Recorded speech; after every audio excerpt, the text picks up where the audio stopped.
तो मुझे फिर और क्या चाहिए। এবার দিঘির সাথে চিত্রনায়িকা বুবলির খুনসুটি মুহূর্তেই ভাইরাল। তবে কি এবার অপুকে সাইড করে বুবলির আপন হলো প্রার্থনা ফারদিন দিঘি? অপু বিশ্বাস আর দিঘির সম্পর্ক অনেক ঘনিষ্ঠ ও বন্ধুত্বপূর্ণ সম্পর্ক।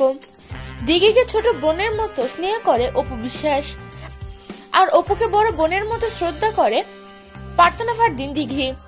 অনেক ফটোশুটে দেখা গিয়েছে তাদের খুনসুটি করতে। সম্প্রতি একটি ভিডিওতে দেখা যায় বুবলির সাথে খুবই ক্লোজ প্রার্থনা ফারদিন দিঘি। দিঘিকে কিস করছে বুবলি। সবাই মন্তব্য করেছে তাহলে অপুকে দূরে ঠেলে দিয়ে বুবলিকে আপন করলো দিঘি। প্রিয় ভিউয়ার্স, এই বিষয় নিয়ে আপনাদের কি মতামত সেটা জানিয়ে দিবেন আমাদের কমেন্ট বক্সে।